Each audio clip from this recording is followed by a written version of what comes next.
Hi అండి, అందరికీ నమస్కారం. ముందుగా అయితే అందరికీ వరలక్ష్మి వ్రతం శుభాకాంక్షలు.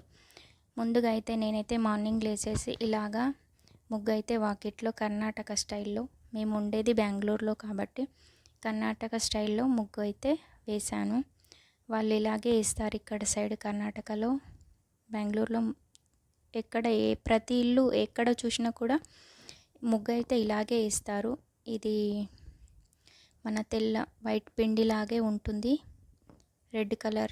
రెడ్ అంటే మరి మెరూన్ కలర్లో ఉంటుందండి.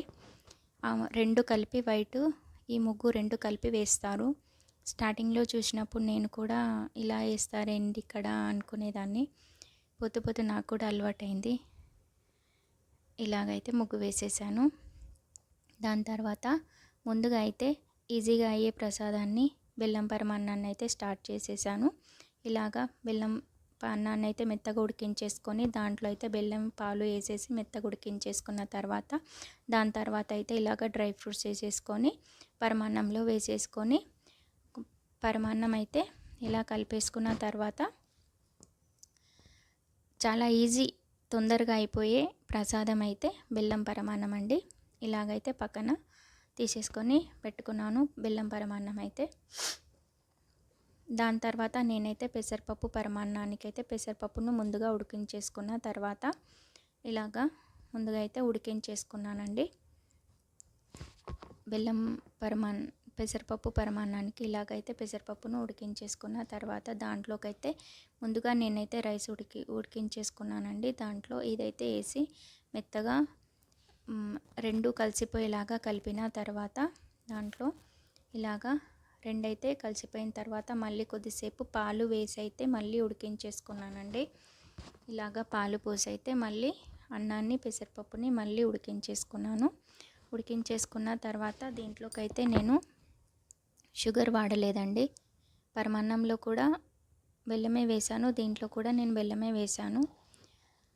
అయితే దాని తర్వాత ఇలాగా మెత్తగా పాలు పరమాన్నం ఉడికిపోయిన తర్వాత బెల్లాన్ని అయితే వేసుకోవాలి. ఇలాగా బెల్లాన్ని అయితే వేసి మంచిగా కలుపుకున్న తర్వాత దాంట్లోనే కొంచెం యాలకుల పొడి కూడా వేసేయాలి.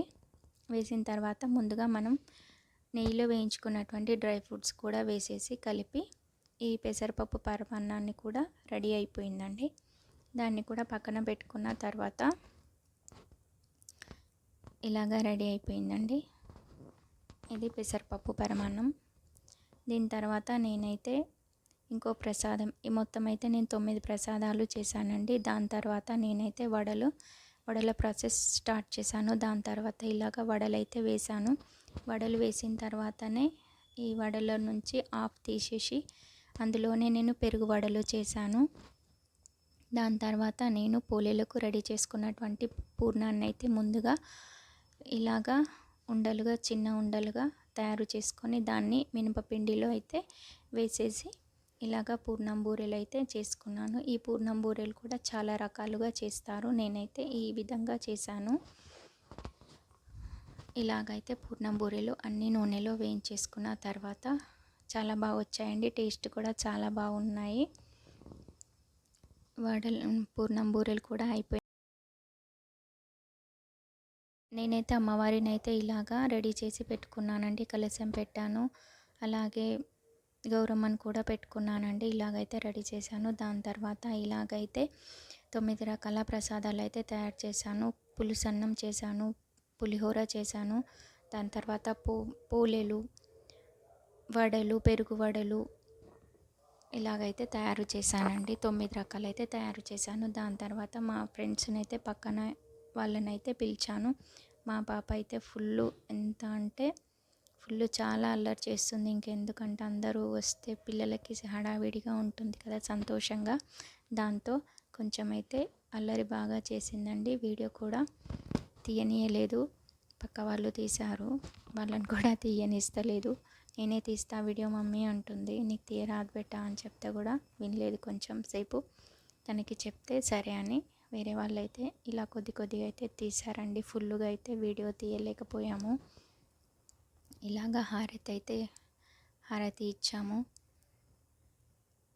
ఇంకా నేను తాంబూలం ఇచ్చే ఫొటోస్ కూడా వీడియోస్ కూడా తీయలేకపోయాను. ఇలాగ సింపుల్గా మా ఇంట్లో అయితే వరలక్ష్మి పూజ అయితే జరిగిందండి. కానీ ఈ ఇయర్ చాలా బాగా జరిగింది. లాస్ట్ ఇయర్ అయితే మేము తిరుపతికి వెళ్ళాము. రాఖీ పౌర్ణమి వరలక్ష్మి వ్రతం ఒకే రోజు వచ్చింది. మేము సడన్గా అనుకోకుండా అయితే తిరుపతికి వెళ్ళిపోయామండి. అప్పుడు చాలా బాధ అనిపించింది, సంతోషం అనిపించింది. తిరుపతికి వచ్చినందుకు సంతోషం అనిపించింది. వరలక్ష్మి పూజను మిస్ అవుతున్నానని బాధ కూడా అనిపించింది. ఇలాగైతే మేమైతే పూజ అయితే కంప్లీట్ చేసుకున్నాము. హారతి ఇచ్చాము. ఒకరి తర్వాత ఒకరు హారతి అయితే ఇచ్చాము. వీళ్ళైతే మా పక్కన వాళ్ళండి.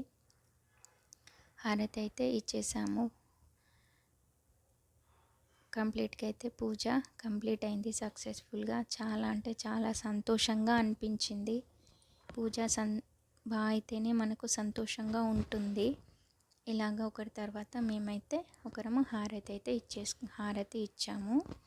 హారతి ఇచ్చిన తర్వాత ఎంతమంది ఇస్తారో అంతమంది ఒకరి చేతిలో నుంచి ఒకరు తీసుకోవాలి, కింద పెట్టకూడదు అని పెద్దవాళ్ళు అయితే చెప్తారు. నేను కూడా అదే ఫాలో అవుతాను.